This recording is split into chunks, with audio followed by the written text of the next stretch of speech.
नमस्कार साथियों, कैसे हो आप सब। उम्मीद है सब अच्छे होंगे। आज हम स्कूल लेक्चरर संस्कृत एजुकेशन का सिलेबस देखेंगे जो आज आरपीसी ने जारी किया है। करीब करीब सिलेबस वही है जो पहले हुआ करता था, फिर भी हमें एक बार देख लेना है और इसके हिसाब से एक बुक लिस्ट भी आप बना लें। जो मैंने देखी है, मैंने पढ़ी है और जो मुझे अनुभव है उसके आधार पर मैं ये चीज़ें बताऊंगा और हम ये सिलेबस देख लें। और रही बात सिलेबस की, तो ये तो हर एक कैंडिडेट को याद होना चाहिए। आपको कितना कुछ याद है नहीं है वो बहुत ज़्यादा ज़रूरी नहीं है। सबसे ज़्यादा ज़रूरी क्या है कि सिलेबस आपको याद है कि नहीं है, ये बहुत ज़्यादा ज़रूरी है। क्योंकि अगर हमें सिलेबस ही याद नहीं होगा तो हम पढ़ेंगे क्या। कई बार क्या होता है कि अगर हमें सिलेबस अच्छे से पता हो ना, तो हमारे क्वेश्चन दो चार सही हो जाते हैं। क्योंकि कई बार ऐसे क्वेश्चन आते हैं जैसे जीके में, राजस्थान जीके में स्पेशल 3-4 शासक लगे हैं, कोई क्वेश्चन आ जाए कि निम्न में से कोई भी पंक्ति आ जाए कि किसके बारे में कही गई है। अगर सिलेबस से ही वो चीज़ें हो तो हम क्या कि अंदाज से भी वो क्वेश्चन सही कर सकते हैं। जैसे एक पंक्ति आई थी पिछली बार बालकांड से, ठीक है। जैसे मैं ही हूँ, मैं मेरा ही कह रहा हूँ, तो मैंने बालकांड बिल्कुल पढ़ा ही नहीं था, ठीक है। पंक्ति आई थी कि ये पंक्ति कहाँ से ली गई है, ऑप्शन था बालकांड, उत्तरकांड, सुंदरकांड, ऐसे करके। तो मैंने सोचा अपने सिलेबस में बालकांड है तो पंक्ति बालकांड से होगी, तो वो टोरा था लेकिन सही बैठ गया। तो इस हिसाब से सिलेबस सबको कम से कम याद होना चाहिए। तो आज हम देख लेते हैं हिंदी का सिलेबस क्या क्या है, क्या नया है क्या पुराना है। वैसे करीब करीब वही है, ठीक है। सबसे पहले देखते हैं खंड एक। खंड एक को दो भागों में बांटा इन्होंने। उच्च माध्यमिक स्तर यानी 12वीं स्तर के ग्रामर पूछी जाएगी आपसे। ग्रामर में देखो आपको वही पढ़नी है जो सिलेबस में है। जो सिलेबस में नहीं है वो मेरे हिसाब से आपको नहीं पढ़नी है, क्योंकि आउट ऑफ सिलेबस क्वेश्चन आने की संभावना बिल्कुल कम है। अगर आ भी जाता है तो क्वेश्चन क्या होगा, डिलीट हो जाएगा, ठीक है। तो हमें सिलेबस के हिसाब से देखना है, जितना सिलेबस दे रखा है वही देखना है। बिल्कुल ज़्यादा नहीं पढ़ना है, कम पढ़ना, अच्छा पढ़ना है और बार बार पढ़ना है, ठीक है। एक तो आपको ग्रामर में संधि पढ़नी है, समास पढ़ने हैं, उपसर्ग पढ़ती है, करीब करीब सब ने पढ़ रखे होंगे।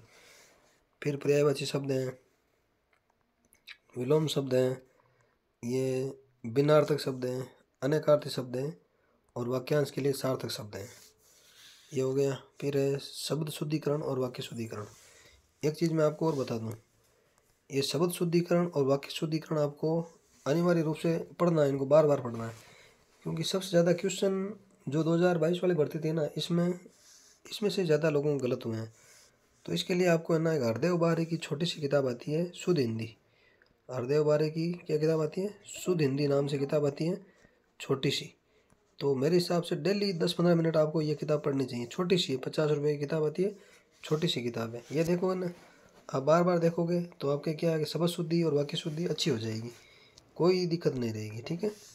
फिर आके आ जाओ अर्थशास्त्र के पत्र, विज्ञप्ति, परिपत्र, निविदा, ज्ञापन, अधिसूचना। यह आपको अभिव्यक्ति और माध्यम करके 11th-12th में किताब चलती है, अभिव्यक्ति और माध्यम, वो पढ़ लेना। वैसे इनका मैंने नोट्स बना रखे हैं अच्छे शानदार, कम से कम 8-10 किताबों से, 8-10 किताबों से इनके मैंने नोट्स बना रखे हैं।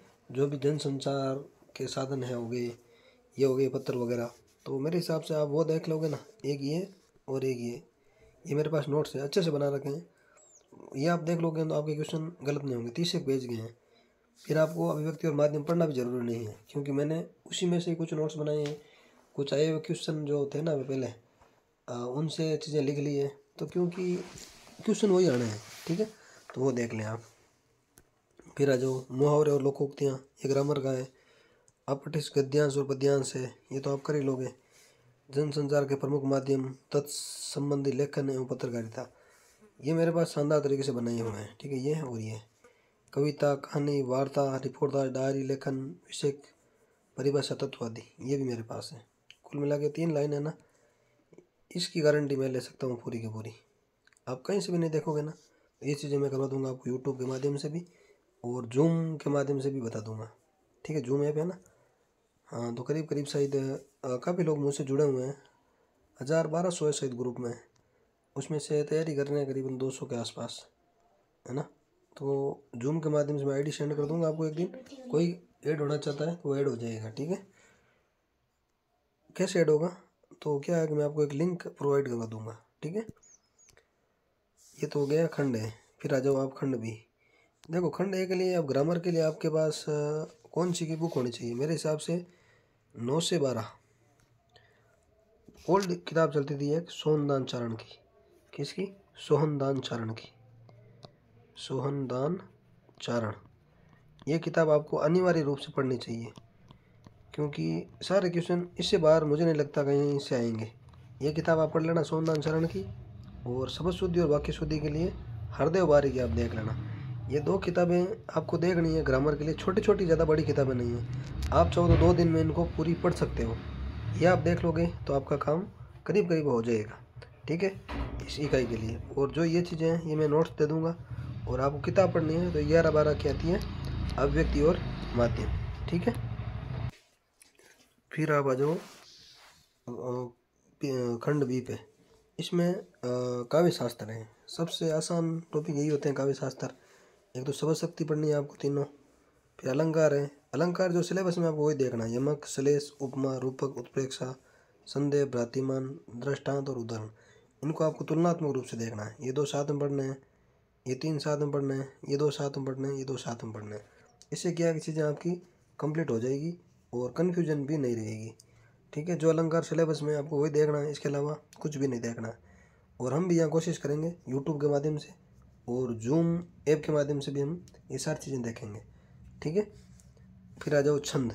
छंद भी आपको वही पढ़ना है जो आपके सिलेबस में है, दोहा, चौपाई, रोला, उलाला, गीतिका और हरी गीतिका। तो छंद की भी आपको एक पेज के नोट्स बना लेना है, ज़्यादा कुछ नहीं। इसमें क्या कि किस में कितनी मात्रा है, कौन सा सममात्रिक है, कौन सा अर्ध सममात्रिक है, कौन सा विषम मात्रिक है, कौन सा वर्णिक है, ये चीज़ हमें पता होनी चाहिए। तो इससे चीज़ें आसान हो जाती हैं, ठीक है। दोहा, चौपाई, रोला, उलाला, गीतिका और हरी गीतिका, इतने छंद है, 10 मिनट के छंद है, मैं करवा दूंगा आपको यहाँ, आप चिंता क्यों कर रहे हो, ठीक है। फिर काव्य गुण। काव्य गुण में 3 गुण है, आपको बताइए, माधुरी, ओज और प्रसाद। सबसे आसान है, आराम से पढ़ लोगे आप। फिर रस आ गया, रस का स्वरूप पढ़ना है, रस के अवयव है, जैसे स्थायी भाव है, विभाव है, अनुभाव है, क्या होते हैं क्या नहीं होते हैं, ये चीज़ देखनी है। संचारी भाव है, विभिन्न रसों के लक्षण है, उदाहरण। आसान टॉपिक ये चीज़ भी आपको यहाँ करवा देंगे, और जूम के माध्यम से तो अनिवार्य रूप से करवानी है, ठीक है। फिर आ जाओ स्नातक स्तर, खंड बी। इसमें आपको हिंदी साहित्य का इतिहास पढ़ना, पूरा हिंदी साहित्य का इतिहास, ठीक है, पूरा का पूरा है। फिर भी आपको अगर देखना है तो कम से कम मेरे हिसाब से जो इन्होंने दे रखा है ना, वो तो कम से कम आपको अच्छे से पढ़नी है। इतिहास लेखन की परंपरा देखनी है पहले तो। परंपरा कैसे, जैसे पद्धतियाँ थी ना, वो वर्णानुक्रम पद्धति थी, और कौन सी थी, कालानुक्रम पद्धतियाँ थी, जो भी पद्धतियाँ थी, स्टार्ट के 4 कवि थे, उनके बारे में देखना है। प्रमुख इतिहास ग्रंथों का अध्ययन करना आपको, किस ग्रंथ से क्या चीज़ ली गई है, किस से क्या नहीं ली गई है, कहाँ से इतिहास शुरू हुआ है, ठीक है ना, शुगल जी ने किसकी हेल्प ली थी, ये सब चीज़ें आपको पता होनी चाहिए। और इतिहास लेकर लेखक जो पुराने थे, ये है ना, शिव सिंह सरोज वगैरह, किसने लिखे थे, ये हमें पता होना चाहिए। फिर हिंदी साहित्य का आरंभ कैसे हुआ, काल, विभाजन और नामकरण, ये चीज़ें आपको देखनी है। मेरा कहने का मतलब ये है, जो चीज़ सिलेबस में स्पष्ट दे रखी है ना, वो चीज़ें आपको पढ़नी है। जैसे परंपरा, पहले परंपरा देखनी है, फिर प्रमुख इतिहास ग्रंथ देखना है, फिर प्रमुख इतिहास लेखक देखना है, फिर हिंदी साहित्य का आरंभ कैसे हो वो देखना है, फिर काल विभाजन देखना है, फिर नामकरण देखना है। ये तो है सिलेबस। वैसे आप हिंदी साहित्य का इतिहास पढ़ोगे तो खूब लंबा है, तो कम से कम सिलेबस के हिसाब से आपको देखना है, ठीक है। फिर आ जाओ आदिकाल। आदिकाल में रचनाओं की प्रमाणिकता देखनी है, कौन से ग्रंथ प्रमाणिक है, कौन सा अप्रमाणिक है। फिर आदिकाल की प्रवृत्तियाँ देखनी है। फिर आदिकाल के प्रमुख रचनाकार हैं, और रचनाओं का परिचय देखना। रचनाओं का परिचय कैसे, कि कौन सी रचना प्रबंध है, कौन सी मुक्तक है, किसमें क्या है, मतलब रचनाओं के बारे में थोड़ा स्पष्ट रूप से आपको देख लेना है। जैसे वर्ण रत्नाकर है, उसमें क्या है, उसका राइटर कौन है, कब लिखी गई है, ये चीज़ें आपको पता होनी चाहिए, इंपॉर्टेंट है। और चंद बरदई और नरपति नाले को तो आपको ढंग से पढ़ना है, क्योंकि इन्होंने स्पष्ट सिलेबस में उल्लेख कर दिया इनका, ठीक है। फिर आ जाओ भक्ति काल में। भक्ति काल का सामान्य परिचय है, भक्ति का उद्भव, विकास और दार्शनिक पृष्ठभूमि ये देखनी है। फिर संत काव्य की विशेषताएं, प्रमुख कवि और उनकी रचनाएं, कबीर और दादू को ढंग से देखना है, ठीक है। सूफी काव्य की विशेषताएं हैं, प्रमुख कवि और रचनाएं हैं, जायसी और मंजन को और अधिक ढंग से देखना है। राम भक्ति काव्य की विशेषता, प्रमुख कवि, रचनाएं, तुलसीदास को बड़े से पढ़ लेना है।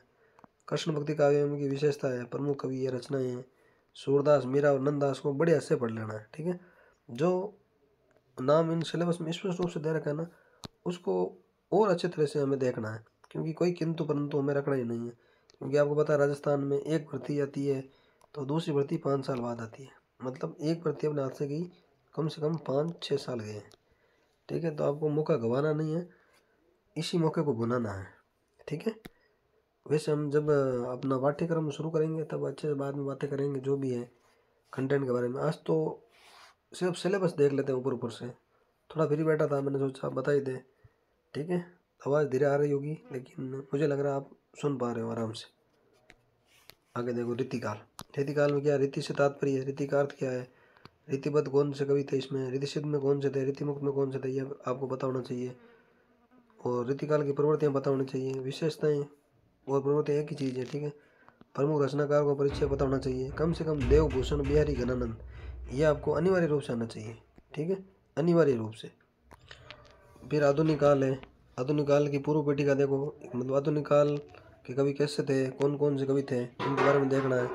उस समय की परिस्थितियाँ की थी ये भी देखनी है। हिंदी खड़ी बोली के बारे में पढ़ना है। गद्य का उद्भव है, नव जागरण है, भारतेंदु है, तो समकालीन साहित्यकार है, गद्य की विविध विधाओं का उद्भव है। ठीक है, ये चीज़ें आपको देखनी है। और इसके लिए कौन सी किताब पढ़नी है वो शायद मैंने पहले बता रखी है, फिर और बता दूंगा आपको। एक प्रतियोगिता साहित्य सीरीज की किताब आती है नेट सेकंड पेपर करके, वो आपको अनिवार्य रूप से पढ़नी है, अच्छी किताब है। एक ये, और एक आपको सरस्वती पांडे करके किताब आती है, सरस्वती पांडे। ये दो किताबें आप देख लोगे ना तो आपके फर्स्ट ग्रेड तो आराम से निकल जाएगा, सेकंड ग्रेड में निकल जाएगा, कोई दिक्कत नहीं है। और अगर आप ज़्यादा ही पढ़ना चाहते हो तो और बता देंगे। ठीक है, फिर विविध गद्य विधाओं का विकास, जैसे नाटक है, एकांक है, निबंध है, कहानी है, उपन्यास है, आत्मकथा, जीवनी, संस्मरण, रेखाचित्र, रिपोर्टाज, ये चीज़ें पढ़नी है। प्रमुख रचनाकार पढ़ने हैं, उनकी रचनाएं पढ़नी है, ये चीज़ें आपको देखनी है। ठीक है, फिर देखो काव्य का विकास में भारतेंदु युग है, द्विवेदी युग है, छायावाद, प्रगतिवाद, प्रयोगवाद, नैकी विद्या, समकालीन कविता, प्रमुख रचनाकार है, उनकी रचनाओं का परिचय। कुल मिला के सिलेबस वही है, कुछ भी अंतर नहीं है। आपको काम की चीज़ें देखनी है, सिर्फ इम्पोर्टेंट कवि देखनी है। और आपको पता कैसे चलेगा इम्पोर्टेंट कवि कौन सा है, तो इसके लिए आपको बराबर न्यूज़पेपर पढ़ना है। जिस कवि का कोई लेख छपा है, या किसी कवि की मृत्यु हुई है, या किसी कवि जयंती मनाई है धूमधाम से, या किसी कवि को पुरस्कार मिला है, पुरस्कार प्राप्त रचना इंपॉर्टेंट हो जाती है, पुरस्कार प्राप्त कवि इंपॉर्टेंट हो जाता है। एक तो जिसे अभी मिला है, एक तो जिसे अभी मिला है, और एक जिसको कभी भी मिला है। ठीक है ना, कभी मतलब किसी को ज्ञानपीठ मिला है, किसी को सरस्वती सम्मान मिला है, किसी को मंगला प्रसाद पुरस्कार मिला है, जो भी पुरस्कार मिले हैं ना, उस पुरस्कार प्राप्त कवि और उस रचनाओं को स्पेशल रूप से आपको देखना है। ठीक है, फिर जब आप एम स्तर में क्या है, काव्य हेतु के लक्षण प्रयोजन है, ये मेरे पास नोट्स है, मैं दे दूंगा आपको। रस निष्पत्ति, साधारणीकरण, ध्वनि सिद्धांत, वक्रोक्ति सिद्धांत, वो सेम सिद्धांत है, एकदम आसान। ये मेरे पास नोट्स है, करीब करीब ये फर्स्ट ग्रेड का जो सिलेबस है ना, ये मैंने सारे टाइप कर रखे हैं। मेरे हिसाब से अगर आप ढंग से मेरे नोट्स भी देख लो ना, तो आपको टॉप 100 में आने से कोई नहीं रोक सकता, आप आराम से कर सकते हो, क्योंकि मैंने सारी चीज़ें वो ऐड कर रखी हैं। ठीक है ना, अरस्तु का अनुकरण सिद्धांत है, लॉजाइन्स का उदात्त तत्व है, मनोविश्लेषणवाद है, सेम टू सेम, कुछ भी इन्होंने चेंज नहीं किया। ठीक है, फिर रचनाएँ हैं, कबीर ग्रंथावली है, इसमें देखो क्या क्या है, गुरुदेव का अंग है एक तो, और प्रारंभिक 5 पद है। ठीक है, तुलसीदास का बालकांड है, एक पंक्ति आई थी पिछली बार जो मैंने डोरा लगाया था। ठीक है, बिहारी रत्नाकर के 25 दोहे पढ़ने हैं, साकेत का नवम सर्ग पढ़ना है। ठीक है, वही सिलेबस है, ज़्यादा कुछ अंतर है नहीं। और निबंध में कविता क्या है, ये शुक्ल का निबंध है, एक शिरीष के फूल है, ये हजारी जी का है, और 2 निबंध है ना, कविता क्या है और शिरीष के फूल है। ये निबंध आपको अच्छे से देखना है, क्योंकि निबंध से अच्छे क्वेश्चन बनने की संभावना बहुत ज़्यादा रहती है। ठीक है, कहानियाँ कफन है, प्रेमचंद की, प्रसाद की पुरस्कार है, मनु भंडारी की, यही सच है, आसान सी है। फिर हिंदी भाषा है, का उद्भव, विकास, बोलियाँ उपबोलियाँ, राजभाषा, देवनागरी लिपि, ये चीज़ें आपको देख लेनी है। अगर आप फर्स्ट ग्रेड की अच्छे से तैयारी करोगे ना, तो आपका सेकंड ग्रेड में बिना तैयारी के हो जाएगा। क्योंकि जैसे देखो मेरा हुआ था, मैंने बताऊँ, मेरा फर्स्ट ग्रेड में हुआ था सामान्य शिक्षा में। ठीक है, जो मैंने अभी ज्वाइन कर रखा है। फर्स्ट ग्रेड संस्कृत शिक्षा में वेटिंग में हूँ मैं। ठीक है, इसमें भी हो जाएगा, समझ लो, कोई दिक्कत ही नहीं है। सेकंड ग्रेड में हुआ था मेरा सामान्य शिक्षा में, सेकंड ग्रेड संस्कृत शिक्षा में हुआ मेरा, फाइनल हो जाएगा आराम से। ठीक है, रेट में भी हुआ था मेरा, वेटिंग हुआ रेट में। ठीक है, इनका सीधा ही हो गया, मगर रेट में वेटिंग हुआ मेरा हिंदी से, और रेट SST से। देखो कितने 6 सिलेक्शन हो गए, 1 2 3 4 5 6, और एक RS में हुआ मेरा, आपको पता ही होगा। क्योंकि एक बार आप अच्छे से तैयारी कर लो ना, तो कोई दिक्कत नहीं है, आपका सब में सिलेक्शन आराम से हो जाता है। तो अगर मेरे जैसा औसतन बच्चा अगर 7 सिलेक्शन एक साथ ले सकता है तो आप भी आराम से ले सकते हो। ठीक है, कम पढ़ना, अच्छा पढ़ना है और बार बार पढ़ना है। आगे देखो मनोविज्ञान। मनोविज्ञान शायद इन्होंने अब की बार चेंज नहीं किया, शायद सामान्य शिक्षा में चेंज करेंगे। मुझे याद आ रहा कि एक आदेश आया था, उसमें लिखा था कि मनोविज्ञान को जीके में शामिल करेंगे, लेकिन यहाँ तो इसमें ही है। कोई नहीं, जहाँ है हमें तो पढ़ना ही है। शैक्षिक मनोविज्ञान है, देखो इसमें क्या है, मनोविज्ञान की अवधारणा, क्षेत्र, कार्य है, वो सेम है। और मनोविज्ञान में आपको किशोर अवस्था अच्छे से देखनी है। ठीक है, ये भी मैं करवा दूंगा, टाइम मिलेगा तो। ठीक है, फिर व्यवहारवादी, संज्ञानवादी, निर्मितवादी सिद्धांत देखना है, वो भी किसके लिए, उच्च माध्यमिक स्तर के बच्चों के लिए। ठीक है, फिर मानसिक स्वास्थ्य है, समायोजन है, समायोजन की युक्तियाँ हैं, आप पढ़ते आए हो, एकदम इजी है मनोविज्ञान। ठीक है ना, संवेगात्मक बुद्धि है, शिक्षण अधिगम में इनके निहितार्थ हैं, सब आसान चीज़ें हैं। फिर देखो शिक्षा शास्त्र, शिक्षण अधिगम सामग्री, वो भी किशोरों के लिए। ठीक है ना, आपको देखो 11-12 के बच्चों के लिए मनोविज्ञान पढ़नी है, मतलब उनकी आप मेंटलिटी कैसे समझे उस हिसाब से आपको पढ़नी है। ये नहीं कि आपसे पूछेंगे भाई 5वीं क्लास के बच्चे को आधार बना के, नहीं, आपको कम से कम 11-12 या 10th तक के बच्चों को आधार बना के क्वेश्चन पूछे जाएंगे। ठीक है, इसमें आपको संप्रेषण कौशल है, इसका उपयोग है, शिक्षण प्रतिमान है, जिसमें से देखो इन्होंने स्पष्ट दे दिया है, अग्रिम व्यवस्थापक है, एक तो एक संपत्ति संप्राप्ति है, एक सूचना प्रक्रिया है और एक प्रशिक्षण है।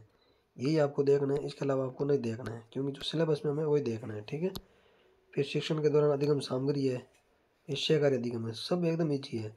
फिर अगले यूनिट में ICT है, हार्डवेयर सॉफ्टवेयर आसान है, ये भी करवा देंगे। फिर एक CAL है, एक CAI है। ठीक है, ये आपका हो गया सिलेबस। और इस बार इन्होंने देखो ये डिवाइडेशन भी शायद कर रखा है। इसमें देखो क्या इन्होंने क्या कहा है कि knowledge of subject concerned senior secondary level 110 तो आएंगे, नंबर है आपके उच्च माध्यमिक के। ठीक है, और ग्रेजुएशन के 110 हो गए, 220 नंबर है MA के, 240, और 60 नंबर के आपकी एजुकेशनल साइकोलॉजी, पेडागोजी जो भी है ये है। कुल मिला के 300 नंबर का पेपर आपका ये होगा, और 150 नंबर का पेपर GK का होगा। कितने पे 450, 450 में से पोस्टें आपकी इसमें कम है, तो अगर आप 350 नंबर लेके आ जाओगे ना 450 में से, तो आपका सिलेक्शन कोई नहीं रोक सकता, आराम से आपका सिलेक्शन हो जाएगा। 340 पे भी हो जाएगा, मैं तो 350 ज़्यादा ही बता रहा हूँ। 340 नंबर, 50 नंबर आप लेके आ जाओ, आपका सिलेक्शन कोई नहीं रोक सकता।